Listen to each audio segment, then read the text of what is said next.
Yo, what's the word, YouTube? It's your boy, KTBTV, and I'm back with another barbering tutorial video.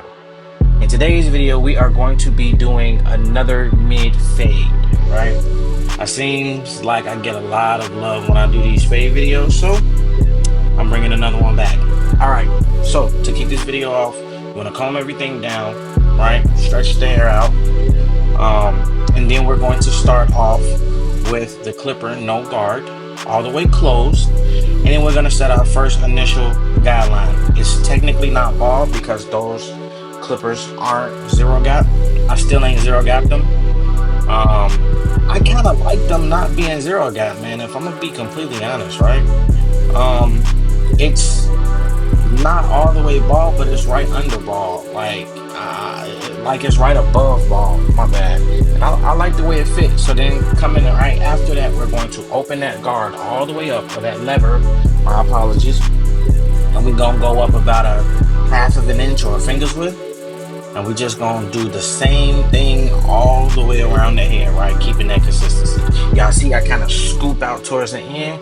That's because I didn't knock the hair down initially.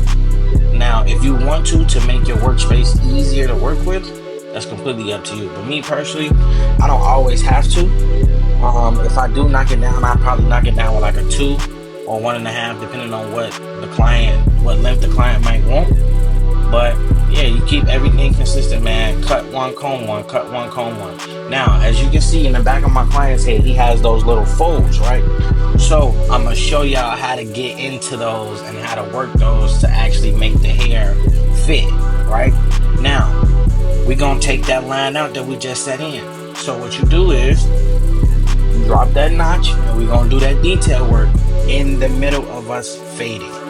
Right in the middle of us setting our guidelines, we're going to completely blend that line right back out. Now, coming right after that, we're gonna come in with the one guard completely closed, and we're gonna do the same exact thing, right? We're going up about a half of an inch or a finger's width, right? Scooping out at the top, multiple strokes to make sure everything is at that desired length. Don't be afraid to go over multiple times, right? Also, pay attention to the way the hair grows. Sometimes you have to come in an angle, right? Maybe you have to turn the clippers to the right or turn them to the left in order to get all that hair to be even, right? Go over it multiple times, and when you cut it, make sure you come back with a brush or a comb it down, just to make sure that everything is at one desired length. And same thing you do on one side, you do on the other side. So we're gonna bring that all the way around. Man, I kind of missed y'all, man. But now we coming back in with that half guard, and we gonna do the same thing. We're going to take that line out immediately, right?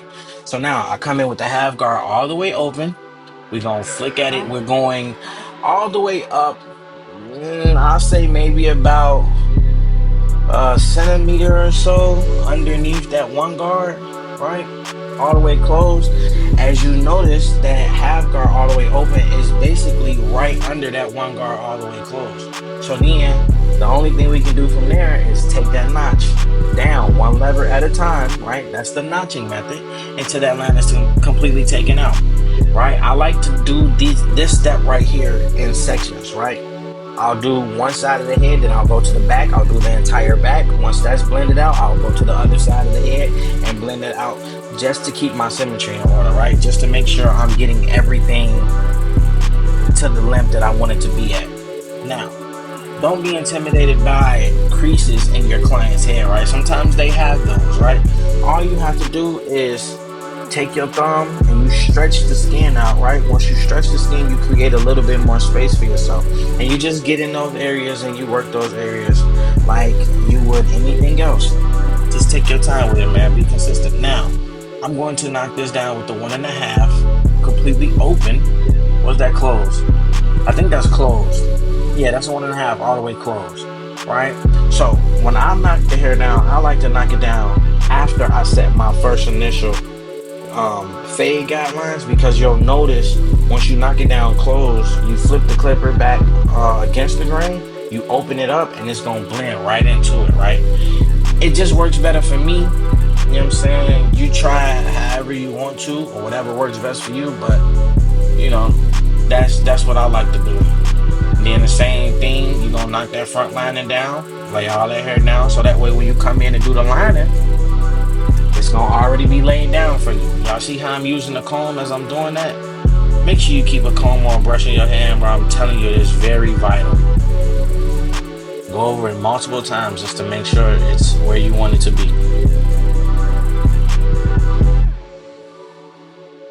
Now, we're gonna do the lining prep. Before I even start or finish the fade, right? I'm gonna go and spray that's got to be on there and let it sit. So that way when I come back in to start doing the lining, it's going it's just gonna make it hit 10 times harder. Now, like I told y'all, I'm gonna come in with that 1.5 going against the grain, completely open, right? And I'm still gonna do the notching method.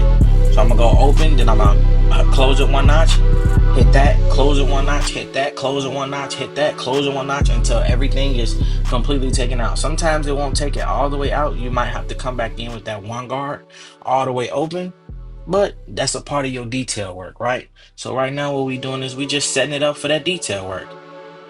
Keep everything consistent, man.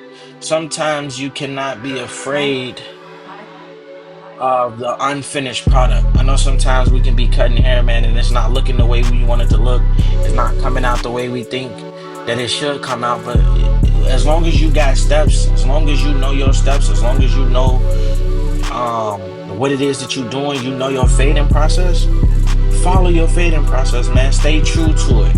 And I promise you, once you go through all of your steps, it's gonna come out the way you wanted it to.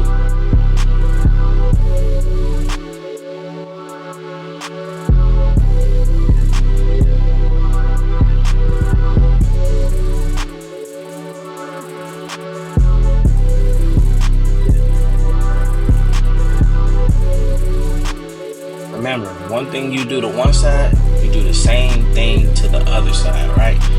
That is how you create your symmetry.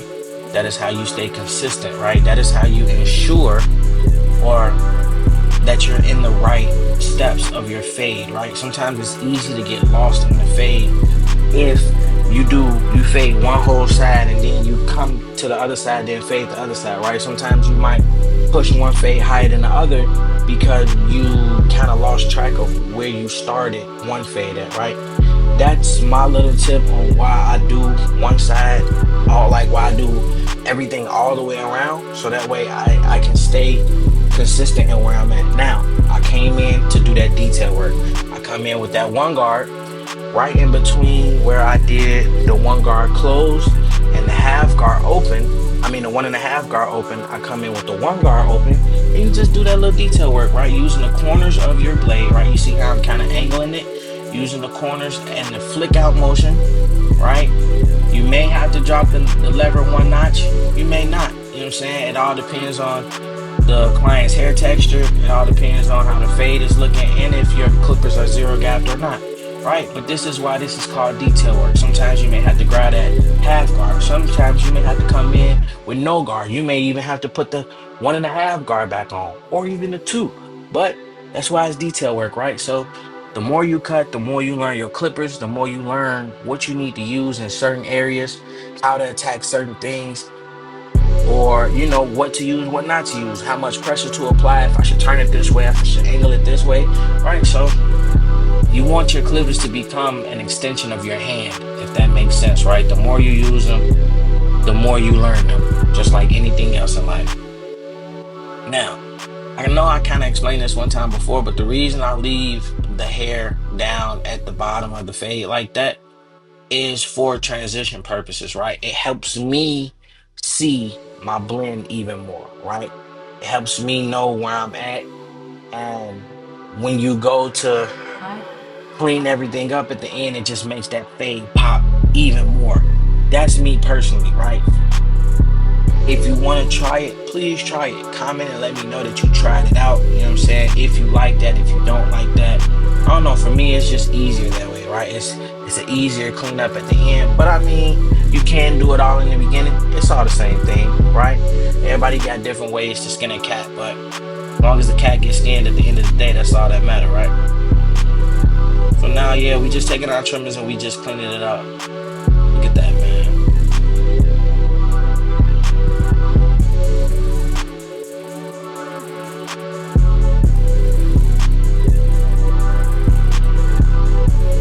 sometimes you have to gauge your client's skin, right?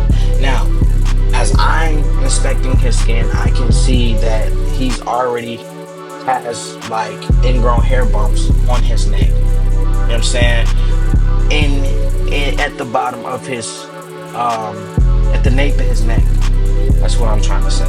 So maybe putting a shaver on it, maybe bump them out even more. So sometimes you can just, you know what I'm saying, you got to just gauge your client and pay attention to the skin, you know what I'm saying, pay attention to the health of it, and then you make a professional decision of should you use the shaver to get it, skin bald, or leave a little bit of stubble with the trimmer. So that's what I ended up doing. Now I'm just fading out the beard.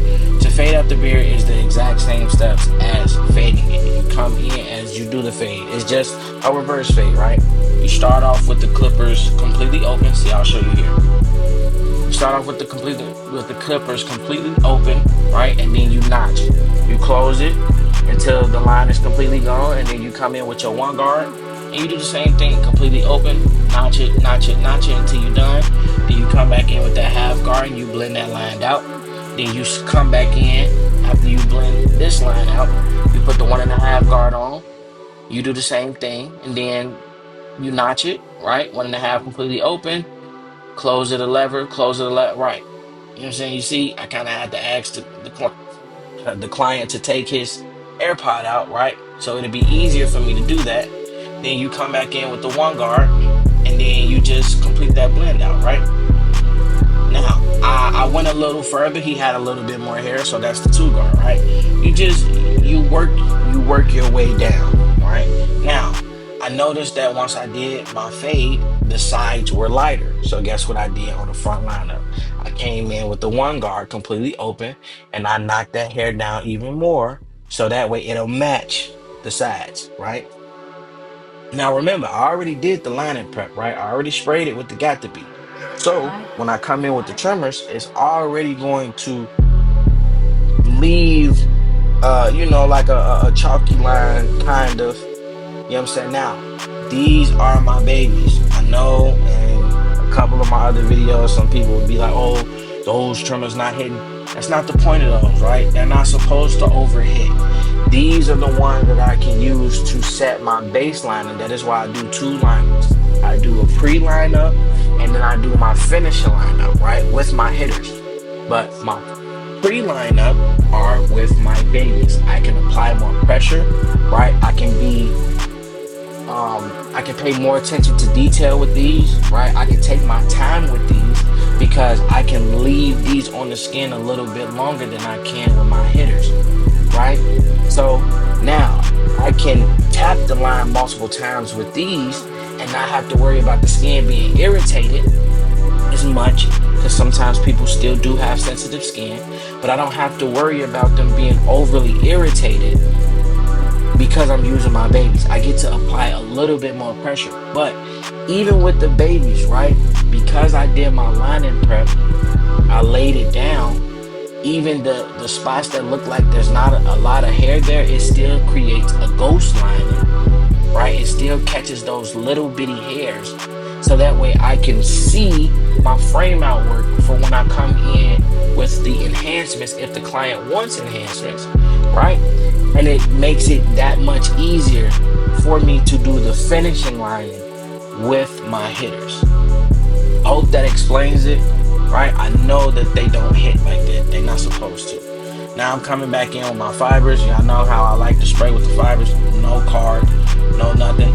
I spray at the forehead and let it mist into the area that I need it to be in. It gives it a more natural appearance. For me, I've been doing it this way for years. Now, we want to lock those in with some more got to be. And then we're going to come in with the blow dry on the cold setting, right? Let everything set in. And then now, once it sets, right? Don't need that much time.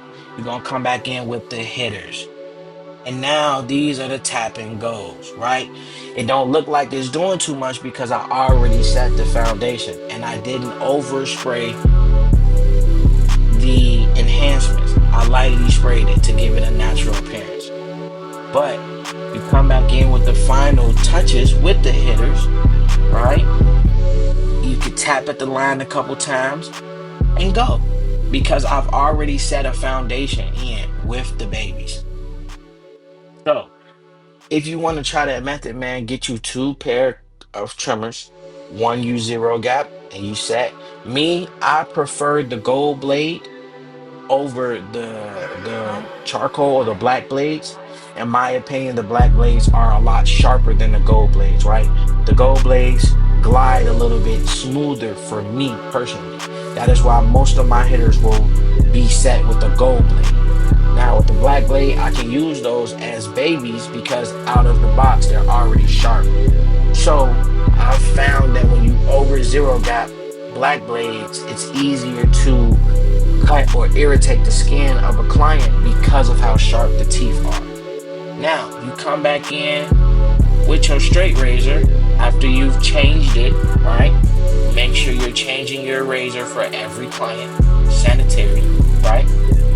Then we just come in and you stretch the skin with your opposite hand, lay it at a 45-degree angle, and you glide back, right? Use it as a pencil. Again, I use the exposed cartridge. I've been using that for years, so I'm comfortable with it. If you're not, don't. You know what I'm saying? But try it, right? Now, you lean the client back, put the headrest there, and we're gonna attack the beard, right? We hitting the back of the beard right here, comb everything out. You know what I'm saying? Hit those little extra hairs, those flyaways. Always consult with your client, because sometimes people want it to be more fuller, right? They want it to flare out a little bit more down at the bottom of the ear. You know what I'm saying? If they don't mind a straight down look, give them a straight down look, right? Then you ask them, hey, where do you want it to be on the line, like on the neck, right? Do you want it on the jawline? You want it like in the middle? You want to keep it full where it grows in at? You know, always consultate with your client and see how they want it, and then you execute. Light taps, man, is very, that part of the body or that part of the neck is very sensitive, right? You can easily cut a client, right? Make sure you are very sensitive. Tap and go, tap and go, tap and go. Also, if you notice, I always use three pair of clippers, right? Or three pair of trimmers. I use my babies, I use my hitters, and then I have a pair of trimmers specifically for the neck, right? Meaning they are sharp enough to clean up or bald out. Well, those would be my balding clippers. They're sharp enough to bald out, but not sharp enough to irritate the skin on the neck. Now, y'all know I like to do my beards with the straight razor. Frame out work, right? Stretching the skin with your opposite hand, laying that razor at a 45-degree angle, and you connecting one spot to the top. Make sure you go over this spot multiple times, right? Set your framework, dust it off, come back at it again. After you do it the second time, dust it off again, hit it one more time, right? It ain't, you know what I'm saying? It does nothing but really solidify that line. You want to make sure it's solidified. You know what I'm saying? That's why we go in multiple times. And you don't always want to leave that access like overly ashy line, right? Because guess what that is? It ain't nothing but got to be dead skin. That's what that is, right? So we gonna clean as much as that off as possible. Now, don't get me wrong, we gonna leave a little bit on there, but that's why by the time you come in with that third pass, that line ain't gonna be as heavy, right? That chalk ain't gonna be as heavy. It's gonna be real light, and that's how you get that little chalky white line without having to use a barber pencil. If y'all notice, I never use a barber pencil. I can. You know what I'm saying? That's just an extra step, right? If a client requests it, I have it to do it, but I typically don't do it, right? Then you come back in with the balders and you clean that face up, right? You clean everything up. Then what we gonna do, I think I'm going to comb out the beard and kind of get a little bit of those flyaways after we line up the mustache, of course.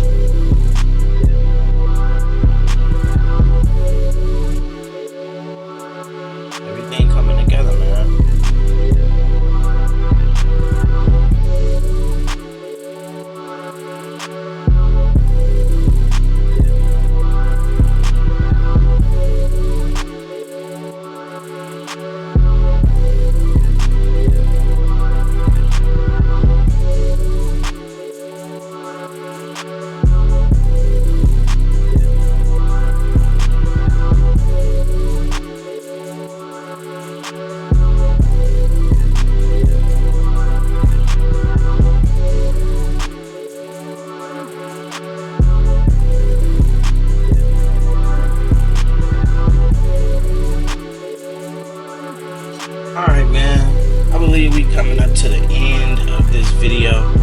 right after I comb out and I kind of shape up, get rid of those flyaways.